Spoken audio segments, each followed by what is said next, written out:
Part 1. You'll hear a telephone conversation between a customer and the receptionist at a courier company. First, you have some time to look at questions 1 to 8.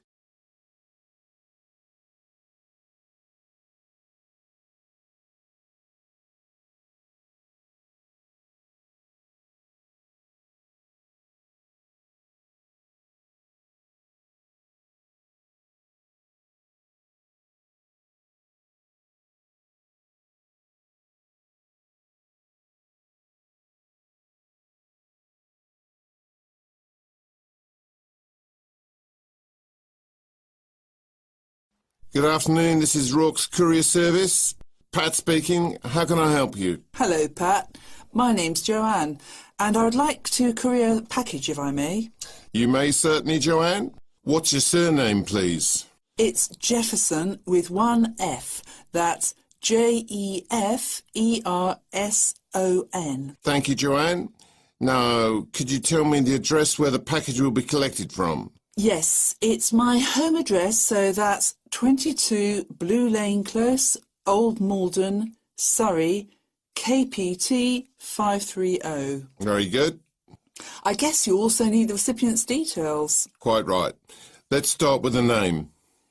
It's Michael Moriarty, that's Muriarty.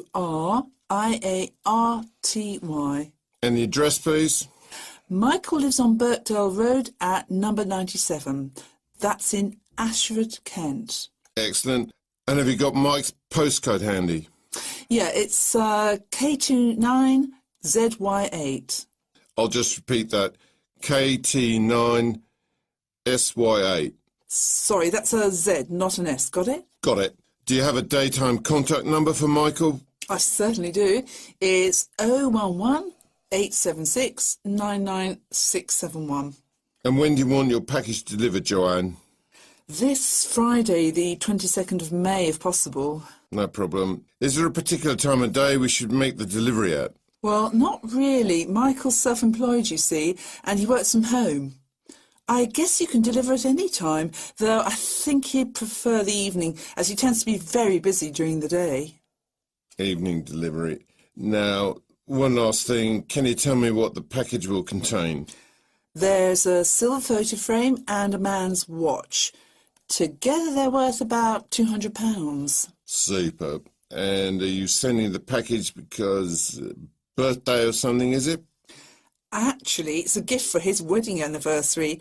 His wife and he have been married for 50 years. Can you believe it? That's impressive. Hope I'm as lucky. I assume you accept plastic. We take all major credit cards as well as bank drafts and cheques. Excellent. I'll give you my card details now then, shall I? Not necessary. We don't charge in advance. You should give them to the courier in person on the day. Gotcha. Before listening to the rest of the conversation, you have some time to look at questions 9 to 10.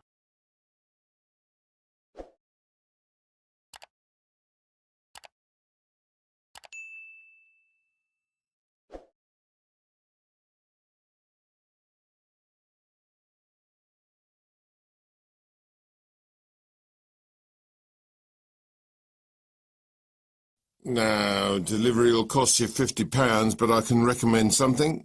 Of course.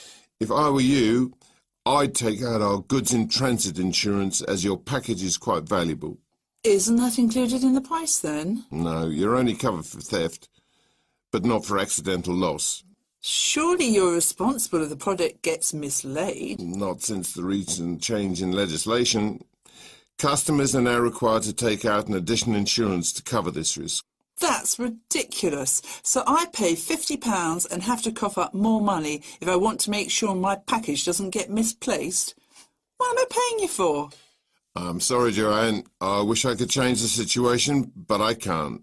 How much is this insurance then? £2. Ah, well, why didn't you say so? In that case, I'll take it. Great. Well, that should be everything for the moment, Joanne. We'll give you a call, let you know we're coming. Thank you. Bye-bye. Cheerio then. That is the end of Part 1. You now have half a minute to check your answers.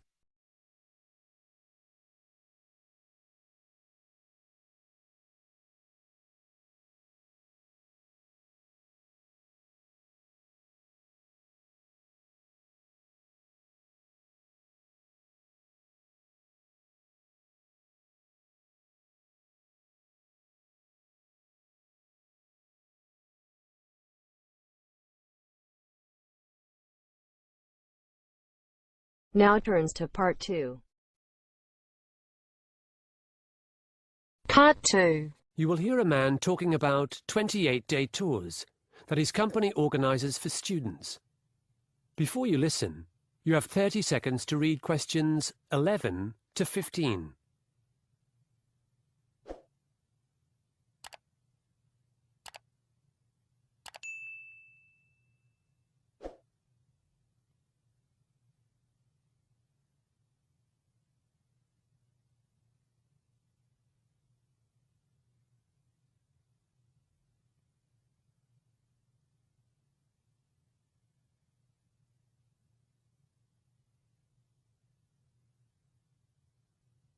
Welcome to Go16, the adventure tour company for high school students. I've met some of you young people before our last meeting, and I'm glad your parents could make it tonight. Let's get started. You probably know that our company takes students aged 16 to 18 to around 40 destinations worldwide. Our maximum group size is 14, and we're away for 28 days. We usually go in the long summer vacation, but a couple of groups go in winter. Last year, Go16 groups visited China, Indonesia, Vietnam, and Peru. Sorry, not Indonesia, Malaysia. And this year, we're adding Ukraine. That'll be a winter trip because Kiev is gorgeous in the snow, but the climate brings additional challenges. But what you may not know is that Go16 is no ordinary business.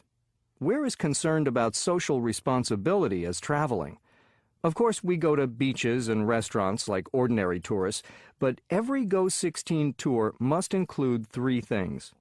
Firstly, students learn some of the local language through a 10-day stay with a family. Then, they go on a trek. In Peru, we climb for 3 days in the mountains up to Machu Picchu. It's fantastic. Lastly, Go16 students volunteer for 2 weeks for a community organization. Before you listen to the rest of the talk, you have 30 seconds to read questions 16 to 20.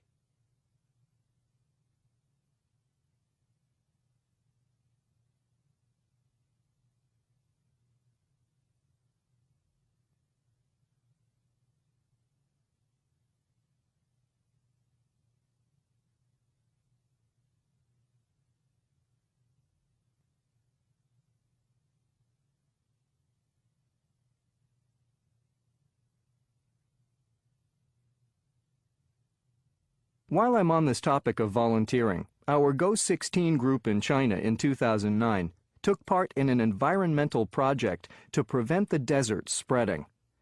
Our students saw the Great Wall and the Forbidden City in Beijing first. Then they flew 3,000 kilometers west to Kashgar. They assisted scientists from a well-known research institute with laying plastic netting in the Taklamakan Desert.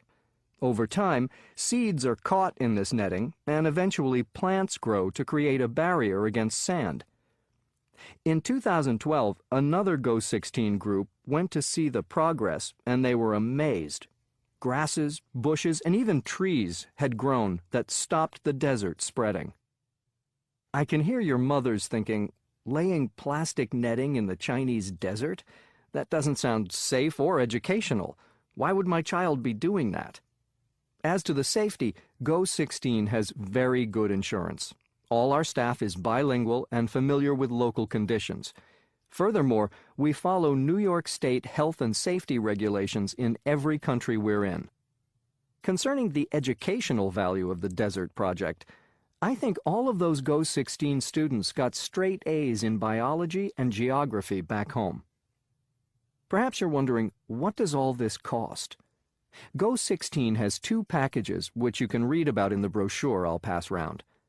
Since the kids raise some of the money themselves, it's less expensive than you might think. As I said before, we've added Ukraine this year. We chose this country because the history of Eastern Europe is now part of the school curriculum. Some of you here tonight might be studying the communist period and the breakup of the former Soviet Union. Many Americans also have family members from there. Lastly, I was born in Kiev, the capital, so I'm Ukrainian American. I can give a special insight into the country and culture. Now, I said earlier that Ukraine is lovely in winter. However, some of the community projects Go16 will be involved with are connected to AIDS and drug use. These may be challenging for teenagers. In my opinion, the world is a complex place, and understanding complexity is an important part of education. Of course, Go16's tours are fun. Trekking is fantastic fun, but they're also about personal development and understanding our ever-changing world. Now it's your turn. Any questions? That is the end of part 2. You now have half a minute to check your answers.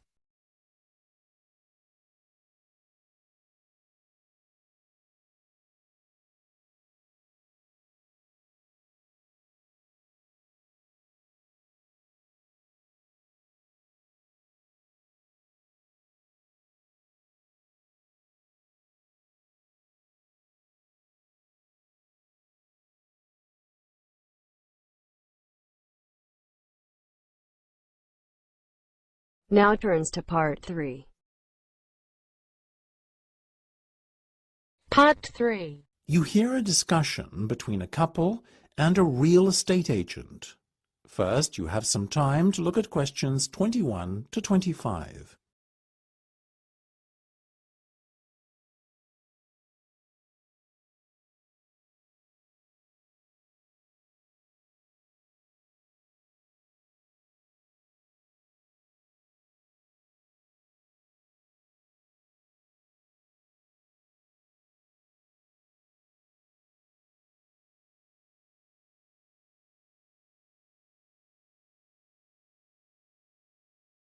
Now, this first property I'm going to show you will be ready for letting in about 2 weeks. It's on the market for £1,500 per calendar month, but the landlord is open to offers. If after the viewing you think you might be interested, might I suggest that you make an offer, however, as a property like this won't stay on the market for very long? My first impressions are good, I have to say. I like the location. It seems to be a quiet residential area, and the proximity to the common is advantageous, as we like to go for walks together in the evening. What do you think, Becca? It does look rather impressive, Nick. Let's go inside, shall we? Now, as you can see, the front door opens into this lovely, spacious reception room where you can welcome guests. Let me lead you into the kitchen area, which is just through here. I know I've asked you this already, but I just want to make sure that the furniture stays, correct? Yes, everything you see here will remain on the property. The only things the landlord is taking with him are his television and DVD player. Why is he vacating such a lovely flat as this? He and his wife have just had their first child, and they felt it was time to look for somewhere more spacious which can accommodate a family more comfortably. They've just purchased a 3-bed house in one of the city's suburbs, but they were eager to hold on to this property too, which is why they've decided to let it out. They now look at their old home as an investment proposition. Very sensible. The size of the kitchen is something I have a little bit of an issue with, though. After all, while there are plenty of counters and workspaces, there isn't a kitchen table or anywhere to eat.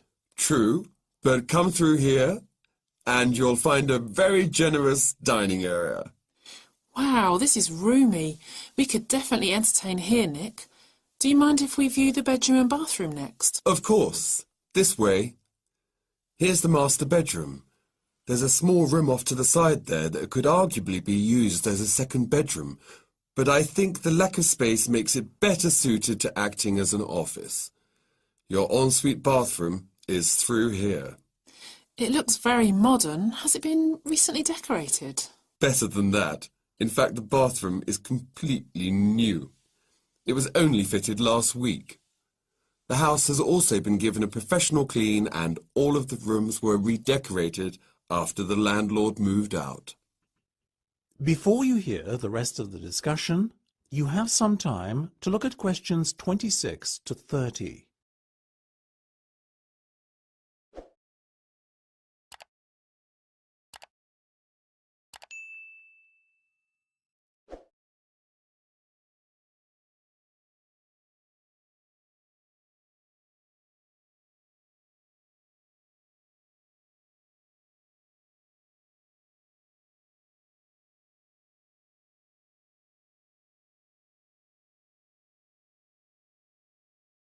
You can probably tell we like it. I'm glad to hear.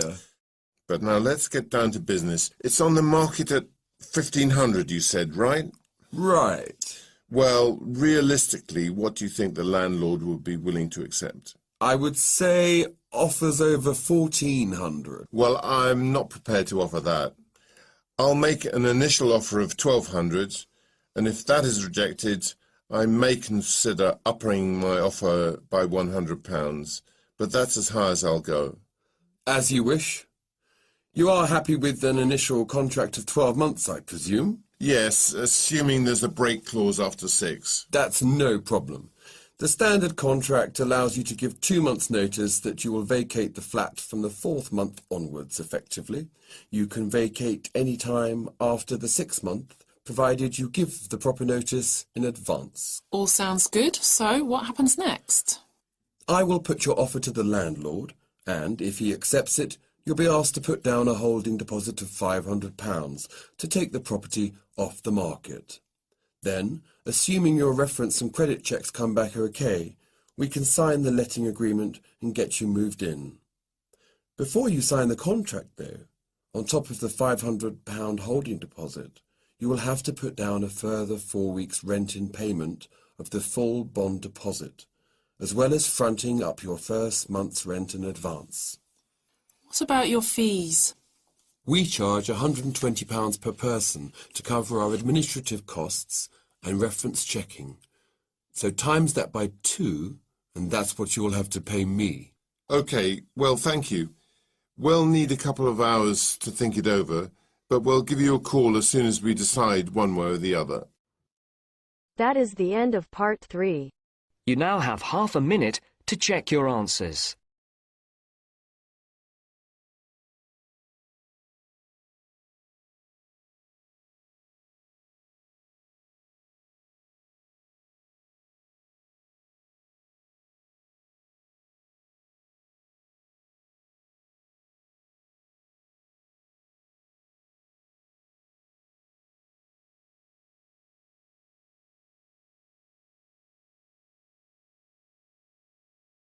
Now turns to part 4. Part 4. You will hear a lecture about an island near Antarctica called Macquarie Island. Before you listen, to read questions 31 to 40.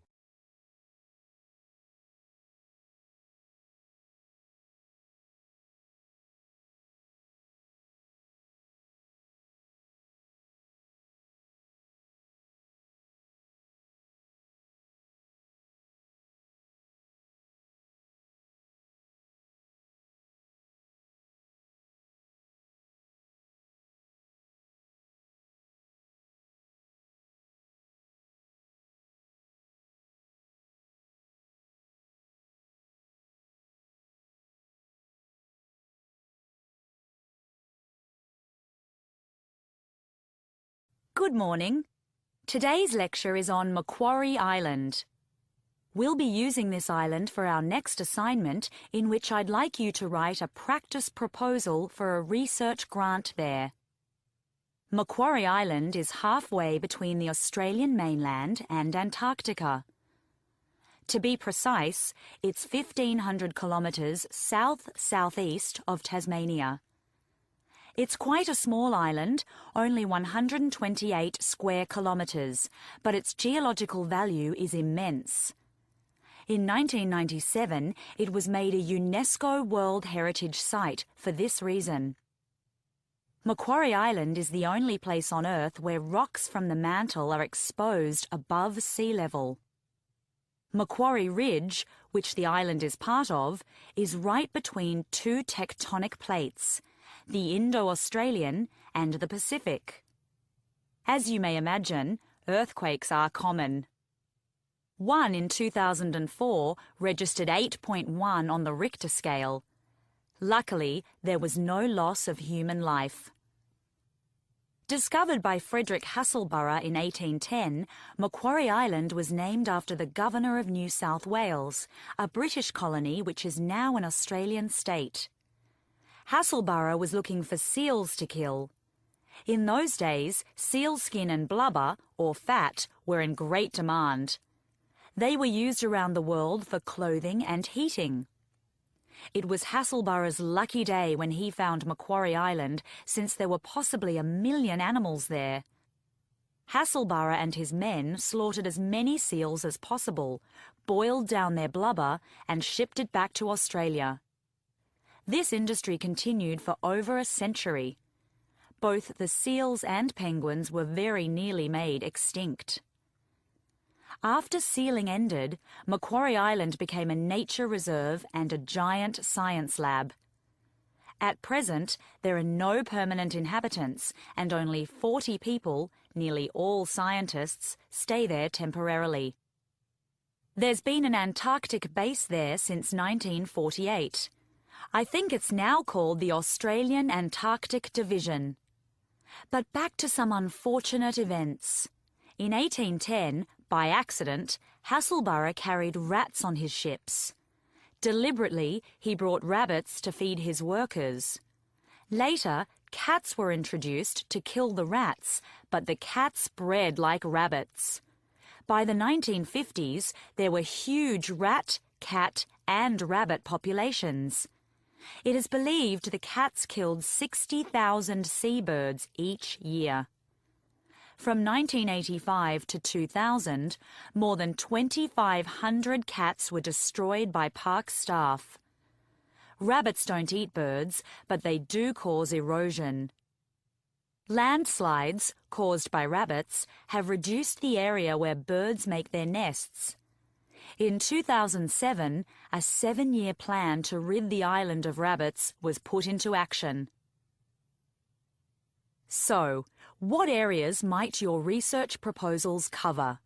Well, the geology of Macquarie Island is unique.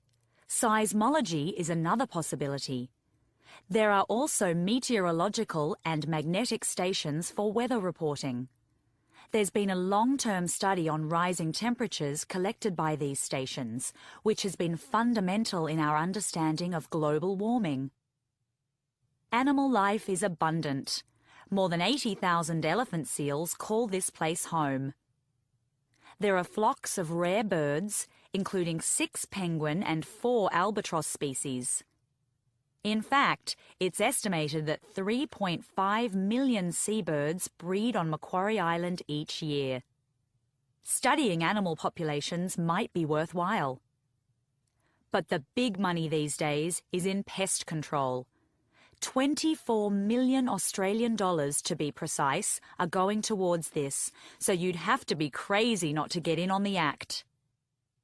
What about the island's flora? Plants share an affinity with those of southern New Zealand rather than mainland Australia. Yet, due to the bitter wind, none grows more than 1 metre high, and woody plants are absent. If you're curious about mosses or bushes, then this could be the place for you. Anyway, whether you're into weather patterns, earthquakes, seals, birds, or strange plants, scientific research on Macquarie Island certainly sounds exciting.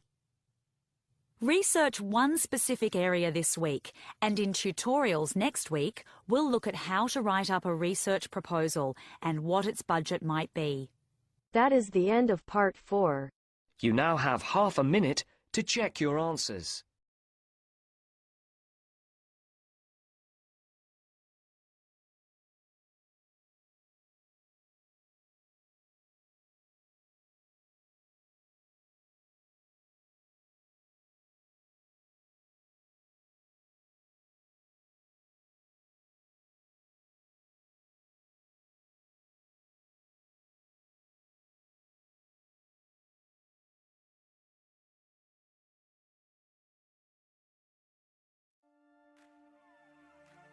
That is the end of the listening test.